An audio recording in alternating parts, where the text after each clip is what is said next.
மக்களை வணக்கம். நான் உங்கள் கோடங்கி. தாவேகா தலைவர், தாவேகாவுடைய கட்சி தலைவர் விஜய் இன்றைக்கு வேட்புமனுவை தாக்கல் செய்துவிட்டு பிரச்சாரத்துக்கு கிளம்பினார். இன்றைக்கு அவர் திட்டமிட்ட பயணம் ஒரு 4 இடங்கள்ல ஒரு பிரச்சாரம் பண்றதா, 3 இடங்கள் பிரச்சாரம், இன்னொரு இடம் வரவேற்பை பெற்றுக் கொள்வதாக ஒரு திட்டம் இருந்தது. அது முதலிடம் அவர் போட்டியிடுற அந்த பெரம்பூர், அடுத்தது தற்போதைய முதலமைச்சர் மு.க. ஸ்டாலினுடைய கொளத்தூர் தொகுதி, அதற்கு அப்புறமா அவங்க கட்சியில இந்த மேலாண்மை பொதுச் செயலாளர் நம் ஆதவுடைய தொகுதி வில்லிவாக்கம், அதுக்கப்புறம் அண்ணா நகர் வழியாக அவர் கடந்து போறமா அண்ணா நகர் வரவேற்பு எல்லாம் கொடுக்குற மாதிரிலாம் ஏதோ திட்டம்லாம் வைத்திருந்தார்கள். இதற்காக அனுமதி கேட்கப்பட்டது, அனுமதியும் வழங்கப்பட்டிருந்தது. இவங்க கேட்ட விஷயம் என்னன்னா, நான் பிரச்சாரத்துக்கு வரும்போது ஒரு 100 பேர் அங்க கூடுவாங்க, 100 பேருக்கு மத்தியில நான் பிரச்சாரம் பண்ணிட்டு வருவேன் அப்படின்னு சொல்லி தான் அவர் அனுமதி கேட்டிருந்தார். ஆனா அதுவே முதல்ல திட்டமிட்ட நாடகம்னு இப்ப வெளியே வந்திருக்கு. என்ன திட்டமிட்ட நாடகம் அப்படின்னா, அரசு ஏற்கனவே இப்ப தமிழ்நாடு அரசு முதலமைச்சரா இருக்கிற மு.க. ஸ்டாலின் கட்டுப்பாட்டுல இல்ல. என்றைக்கு தேர்தல் அந்த தேதி அறிவிக்கப்படுதோ அப்பவே தேர்தல் கமிஷன் கட்டுப்பாட்டுல ஒட்டுமொத்த அதிகாரிகளும் அதிகார வர்க்கமோ அவங்க கட்டுப்பாட்டுல போயிட்டாங்க. அவங்கதான் நீங்க அனுமதி கேட்டால் அந்த இடத்துல அனுமதி கொடுக்கலாமா வேணாமா, எவ்வளவு காவல்துறை வருவாங்க, நீங்க எவ்வளவு பேரை கூட்டுவீங்க, உங்களுக்கு என்ன வழிகாட்டு விதிமுறைகள் இருக்கோ அதன் பின்பற்றி தான் நீங்க நடைமுறையில செய்யணும், அவ்வளவுதான். பட் உங்களை நீங்க சொல்றதை விட கூடுதலா தான் வருவாங்க. நீங்கன்னு இல்லை, அதாவது விஜய்னு கிடையாது, யாரும் இப்ப விஜய் கூடுதலாக ஒரு நடிகரா இருக்கிறதுனால அவர் வேடிக்கை பார்க்கறதுக்கு ஒரு பெரிய கூட்டம் திரளதான் செய்யும். நீங்க 100 பேர் சொன்னா கண்டிப்பா ஒரு 1000 பேர் வரதான் செய்வாங்க, தவிர்க்க முடியாது. வட சென்னையை பொறுத்த வரைக்கும் எல்லா தெருக்களும் சின்ன சின்னதா தான் இருக்கும், பெரிய தெருக்கள் இருக்க வாய்ப்பு ரொம்ப ரொம்ப குறைச்சலான விஷயம். அங்க நெரிசல் மிகுந்த பகுதிகள் அதிகம். குளத்தூரா இருந்தாலும் சரி, பெரம்பூரா இருந்தாலும் சரி, அங்க நிறைய இடங்கள் அதுதான் பெரிய சிக்கலும். அங்க அந்த இடத்துல இவர் பெரம்பூர்ல ஆவேசமா பேசினாரு. நம்ம அது சம்பந்தமாக ஏற்கனவே ஒரு வீடியோ போட்டிருக்கோம். அதுக்கப்புறம் குளத்தூர்ல ஒரு 4 நிமிஷம் தான் பேசினார். குளத்தூர்ல போய் முதலமைச்சர் ஸ்டாலினை திட்டணும், எங்க நீங்க இங்க ஆரம்பிச்சீங்களோ அந்த பேச்சுல பெருசா எதுவும் சேஞ்ச் பண்ணல. அதுல அதே விஷயத்த திரும்ப அங்க போய் பேசிட்டு வேட்பாளர் பேரை மாத்திட்டார். கொளத்தூர் வேட்பாளர் யாரா இவரை அறிவிச்சாரோ அவர் பேரை மாத்தி பிரபுன்னு ஏதோ ஒரு பேரை, இல்லாத பேரை சொல்லிட்டு வந்தார். அதான் இதுல இருந்து என்ன தெரியுதுன்னா, இந்த தற்குறிக்கு தெரியாம தான் வேட்பாளர் லிஸ்ட் எடுத்திருக்காங்க போல இருக்கு. இதுல தெரியுது அவங்களுக்கு, இந்த வேட்பாளர்கள்ல கிட்டத்தட்ட விஜய தவிர பாக்கி எல்லா வேட்பாளரையும் அவருக்கு தெரியல. யாரோ மண்டபத்துல எழுதி குடுத்துதான் படிக்கிற மாதிரியே படிச்சுட்டு போயிட்டாரு பிரபுன்ட்டு. அங்க முதலமைச்சரை எதிர்த்து நிற்கிற வேட்பாளர் பாபுன்னு சொல்றாங்க. அப்ப அவர் பேரை தானே சொல்லி இருக்கணும். இவரு பிரபுன்னு சொல்லிட்டு போயிட்டாரு. என்ன மனநிலையில் இருந்தாரு, எப்படி இருந்தாரு, அவர் நிதானத்துல இருந்தாரா? ஏன்னா வெயில் ஜாஸ்திங்க, நீங்க எதுவும் தப்பா நினைக்காதீங்க. நான் நிதானம்ன்றது வேற எதுவும் அர்த்தத்துல சொல்லல. அது இவர் இந்த எலைட் அரசியல் பண்றாரு, ஏசிக்குள்ளே இருக்கிறவரு, திடீர்னு வெயிலுக்குள்ள நிப்பாட்டி நீ மணிக்கணக்கில் பிரச்சாரம் பண்ணுனா முடியாது இல்ல. 4 நிமிஷம் தான் மொத்தமே பேசினாரு, அதுக்குள்ள இவ்வளவு குழப்படி. அப்புறம் மைக்கு வேலை செய்யல, ஏதோ ஒரு காரணத்தை சொல்லிட்டாங்க. அவர் பெரம்பூரிலிருந்து கொளத்தூர் வருவதற்கு கிட்டத்தட்ட 2-3 மணி நேரம் எடுத்துக்கிச்சு அந்த பயண தூரம். 3 கிலோமீட்டர் கூட கிடையாது, 3-4 கிலோமீட்டருக்குள்ள அவ்வளவு பயண தூரம். அங்கிருந்து வில்லிவாக்கத்துக்கு கிளம்புறாரு. கிளம்பும் போது அதே மாதிரி இந்த தாவேகா தற்குறி கும்பல் பின்னாடியே விரட்டிட்டு பின்னாடியே போகும்போது அவர் அதை ஒரு காரணமாக வைத்து திடீர்னு பாத்தீங்கன்னா யூட்டன் அடிச்சு பனையூர் கிளம்பிட்டார். வில்லிவாக்கத்துல 4-5 மணி நேரமா காலையில அந்த ஆதவ் பிரச்சாரம், அதாவது வேட்புமனு தாக்கல் பண்ண அந்த கையோட பெரிய கூட்டத்தை கூட்டி வச்சிருந்தான். அங்க எப்படி விஜய் நமக்காக பிரச்சாரம் பண்ணுவாருன்னு, ஏன்னா செலவு பண்றான்னு சொல்றாங்க. அவங்க ஒரு பிரச்சாரம் போட்டு வச்சிருவோம் நம்ம, அதுக்கப்புறம் திருப்பி எப்போ நம்ம வில்லிவாக்கத்துக்கு வருவாருன்னா தெரியாது, இனிமே பெரம்பூருக்கே வருவாரான்னு தெரியாது. அவ்வளவுதான், முடிஞ்சது, பிரச்சாரம் முடிஞ்சிச்சு. அவரும் பிரச்சாரம் பண்ணிட்டாரு. அதுக்கு ஒரு காரணத்தை தேடிட்டாங்க. அது என்ன காரணம்னா, இங்க வரல. ஒரு 6-7 மணி நேரம் 6 மணி நேரமா காத்திருந்த ஆட்களுக்கு வரவே இல்லை. கரூர் சம்பவத்தை நினைவுபடுத்திங்க, கூட்டம் சேருவதற்காக தாமதப்படுத்துறாங்க பாத்தீங்களா, அந்த வேலையை இங்கேயும் செஞ்சு பார்த்தானுங்க. ஆனா இப்ப தேர்தல் கமிஷன் கட்டுப்பாட்டுல இருக்கு. இப்ப நீங்க ஸ்டாலின் தான் இது பண்ணிட்டாருன்னு சொல்ல முடியாது இல்ல. இப்ப அங்க போய் நீங்க இந்த அமைச்சர் பண்ணிட்டாரு, அந்த அமைச்சர் பண்ணிட்டாரு, இவரு தான் அதை ஆளை உள்ள ஏத்திட்டாரு, அங்க ஏதாவது ஒரு அசம்பாவிதம் நடந்துச்சுன்னா அதற்கு யாரையும் காரணம் காட்ட முடியாது.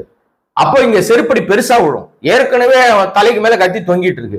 இது எதுக்குடா வம்பு நமக்குன்னு சொல்லிட்டு பிரச்சாரத்தை பாதிலேயே ரத்து பண்ணிட்டு பனையூரை நோக்கி வண்டி நீலாங்கரை நோக்கி போயிருச்சு. ஆனா இவங்க என்ன உருட்டிட்டானுங்கன்னா, போதிய பாதுகாப்பு தரல, எங்களுக்கு எங்க தலைவர் வரும்போது போதிய பாதுகாப்பு தரல, போலீஸ் பெருசா எங்களுக்கு வந்து பாதுகாப்பு தரல அப்படின்னு சொல்லி அர்ச்சனா பட்நாயக் இருக்காங்கல்ல தேர்தல் ஆணையர், அவங்களுக்கு ஒரு லெட்டரை டிராப் பண்ணி அனுப்புறாங்க. ஆனா உண்மையிலேயே பாத்தீங்கன்னா இது ஒரு பித்தராட்ட பேர் வழி அப்படின்றது வெளிச்சத்துக்கு வந்துருச்சு. இந்த கூட்டத்தை திட்டமிட்டு கூட்டுகிறார்கள். நீங்க பெரம்பூர்ல தானே நீங்க அங்க போய் வந்து வேட்புமனு தாக்கல் பண்ண போனீங்க. ஏன் எல்லா மாவட்டத்திலும் ஆளை கூட்டினீங்க? அங்க வந்தவங்க போறா பெரம்பூர் தொகுதி ஆளா? முதலமைச்சர் போறாரு வேட்புமனு தாக்கல் பண்றதுக்கு, இன்னும் பல பேர் வந்து வேட்புமனு தாக்கல் பண்ண போறாங்க. அந்தந்த இடங்களில் உள்ள நிர்வாகிகள் அந்தந்த, ஏன்னா தேர்தல் கமிஷன் தெளிவாக சொல்லிருச்சு, உங்களோட இத்தனை பேர் தான் வரணும்.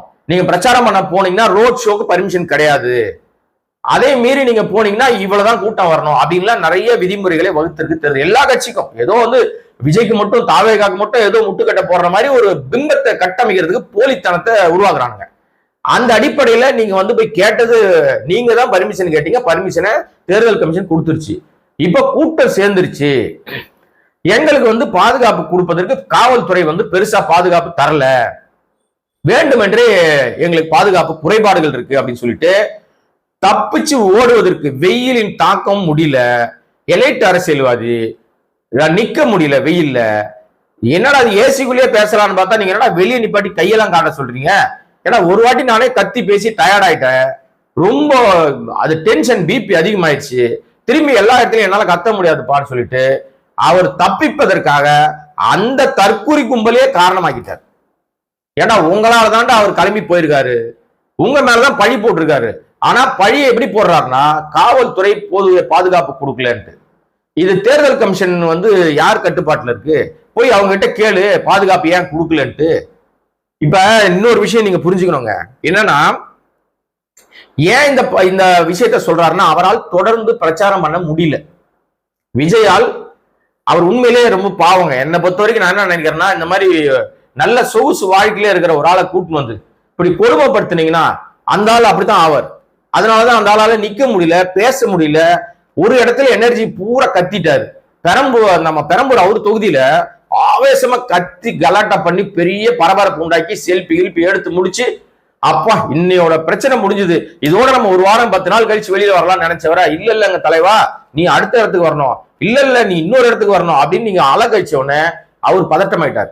இங்க இருந்து எப்படா தப்பிக்கிறதுன்னு பார்த்தாரு. கூட்டத்தை காரணம் காட்டிடுவோம், நம்ம இருக்கவே இருக்கு பழி போலீஸ் மேல போட்டுருவோம், எவ்வளவுதான் போலீஸ் பாதுகாப்பு கொடுத்தாலும் இந்த தற்குறி தண்டங்களுக்கு இதை தவிர வேற வழி இல்லை பழி போடுறதுக்கு. சோ பழிய போட்டானுங்க. போட்டுட்டு இவர் வந்து வீட்டை பார்த்து போயிட்டாரு. இனிமே அவர் நாளைக்கெல்லாம் பிரச்சாரத்துக்கு வருவாரான்னு தெரியல. இது வரைக்கும் எந்த இடத்துலயும் பர்மிஷன் வாங்கின மாதிரி தெரியல. அப்போ அந்த வில்லிவாக்கம் தொகுதி மக்கள் வந்து ஏமாந்து போயிட்டாங்க. அதாவது அந்த ரசிக குஞ்சுமணிகள் சேர்த்து வச்சிருக்கான் பாருங்க ஆதவ், அதுவும் வில்லிவாக்கத்திலையும் பாத்தீங்கன்னா வில்லிவாக்கத்துல இருக்கிறவங்க மட்டும் வந்திருக்க மாட்டாங்க. இங்க இருக்கிறது அங்க இருக்கிறது பக்கத்து மாவட்டம் பக்கத்து ஊர் எல்லாத்தையும் கூட்டு ஒரு பெரிய மாஸ் காட்டுறதுக்கு ஆதவ் வந்து பிளான் பண்ணியிருந்தாரு. ஆதவ் தேர் எடுத்து தெருவில் ஒரு தெரிஞ்சதுனால எனக்கு என்னமா சந்தேகமா இருக்கு, விஜய் திட்டமிட்டு வில்லிவாக்கம் பிரச்சாரத்தை அவர் வந்து கேன்சல் பண்ணிட்டு ஓடி போயிட்டாரோ. ஏன்னா இவன் ஏற்கனவே இவனாலதான் நமக்கு நிறைய இடத்துல உரண்டை இழுத்து நம்மளை செருப்படி வாங்க வைக்கிறான். இவனுக்கு நம்ம ஏன் பிரச்சாரம் பண்ணணும், இவனை அப்படியே தெருவில் விடுவோம் எக்கடனே கெட்டு போட்டோம்னு சொல்லிட்டு நம்மால் வந்து விஜய் தப்பிச்சு ஓடி போயிட்டான்னு தான் நினைக்கிறேன். எனக்கு என்னுடைய யோசனைக்கு அப்படி தோணுதுங்க. ஏன்னா நீங்க கணக்கு பண்ணி பாருங்களேன், பெரம்பூர்ல அவர் தொகுதி வந்துட்டாருங்க, பக்கத்து தொகுதியில போய் வந்து முதலமைச்சர் தொகுதின்றதுனால அங்க போய் ஒரு 4 வார்த்தை பேசிட்டாரு. அப்படியே ஒரு 8 யூட்டன் அடிச்சு வந்திருந்தா நீ வந்து வில்லிவாக்கத்துக்கு வந்து கூட்டத்தை பார்த்து ஒரு 4 வார்த்தை இதே மாதிரி திமுக தீய சக்தி என்னத்தையாவது ஒரு இளவ பேசிட்டு அப்படி கலந்து போயிருந்தா அந்த காத்து கடந்த அந்த ரசிக குஞ்சுமணிகள் ஹாப்பியா இருப்பாங்க. ஒரு செல்ஃபி வழக்கம் போல ஒரு செல்ஃபியை போட்டுட்டு எதையோ ஒரு இளவ எடுத்துட்டு நீ போயிருந்திருக்கலாம். சோ அந்த இதுவும் செய்யாம விட்டுட்ட. அங்க மக்கள் எல்லாம் எப்படி திருப்புறாங்க தெரியும். இவங்க பண்றதுனால அந்த மக்கள் எல்லாரும் ஏதோ வேண்டுமென்றே பாதுகாப்பை வந்து போலீஸ் தடுக்குது, போலீஸ் வந்து திமுக அழுத்தம் கொடுக்குது. எப்ப திமுகவுக்கு பவரே இல்லப்பா. இப்ப அவங்க வேலையை பார்க்க போயிட்டாங்க. அவர் முதலமைச்சர் அவர் தொகுதியில பிரச்சாரத்துக்கு போயிட்டாரு. இன்னொன்னு நான் சொல்றேன் கேளுங்க. இப்ப நான் ஒரு புகைப்படம் போடுறேன், அந்த புகைப்படம் நீங்க பார்த்தா தெரியும். நம்முடைய துணை முதலமைச்சர் உதயநிதி ஸ்டாலின் அவரும் பிரச்சாரத்துக்கு வந்து கிளம்பி போயிருக்காரு. அவரும் இந்த காஞ்சிபுரம் அந்த பக்கம் அதெல்லாம் போய் பிரச்சாரத்துக்கு போறாரு, தாம்பரம் அப்படி இப்படின்னு போயிட்டே இருக்காரு அவரு. நீங்க விஜய்க்கு வருகிற கூட்டத்தை விட அங்க அதிகமா தான் கூட்டம் வருது. ஏன்னா விஜய் ஒரு நடிகர், ரொம்ப காலத்துக்கு அப்புறம் வெளியில வராரு. சினிமாலேயே பார்த்துட்டு இருந்தோம், ஸ்கிரீன்லயே பார்த்துட்டு இருந்தாலும் நம்ம ஊருக்கு வந்திருக்காருப்பானா எல்லாரும் வேடிக்கை பார்க்க போதான் செய்வாங்க. அதனால கூட்டம் சேரதான் செய்யும். அதுல தடுக்கவே முடியாது. நீங்க 100 பேர் சொன்னாலும் அங்க 1000 பேர் வருவான், 1000 பேர் சொன்னா 5000 பேர் வருவான், வரத்தான் செய்வான், அவனை தடுக்க முடியாது. ஆனா இந்த தற்குறி கூட்டம் விரட்டிக்கிட்டு போறதும், பேரிகார்ட்ல உடைச்சிட்டு ஓடுறதும், கீழே ஒருத்தன் ஊந்துட்டான் அவனை தூக்காம அவன் மேலே ஏறி மீச்சு ஓடுறது தான் பெரிய சிக்கலையும் ஆபத்தையும் உண்டாக்குது. இதனாலதான் இதுல தற்குறி கூட்டம் நம்ம திட்டுறோம். ஏன் உதயநிதி ஸ்டாலின் நீங்க குறிப்பிட்டேன்னு சொன்னா, உதயநிதி ஸ்டாலினுக்கும் கூட்டம் வருது. அவரும் வேன்மால நின்றுட்டு கொளுத்தும் வெயில்ல தான் வேட்பாளரை நிறுத்தி வச்சுக்கிட்டு, நீங்க எல்லா இடங்களிலும் வேட்பாளரை நிறுத்தணும். அந்த தொகுதிக்கு போய் அந்த வேட்பாளர் யாருன்னு அடையாளப்படுத்தணும். அப்படி அவர் பிரச்சாரம் பண்ணும்போது அவ்வளவு கூட்டத்துக்கு இடையிலும் அந்த வாகனம் மெதுவாக நகர்ந்து போயிட்டே தான் இருக்கு. எங்க பேசணுமோ அந்த இடத்துல நின்று பேசிட்டு அவர் கடந்து போயிட்டே இருக்காரு.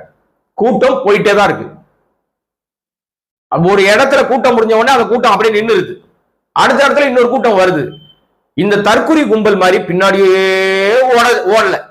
இன்னொரு விஷயம், அவ்வளவு கூட்டம் கூடினாலும் அந்த கூட்டம் கட்டுப்பாடாக சரியாக கரெக்டா நின்று என்ன பண்ணணுமோ அதை மட்டும் செய்யறாங்க.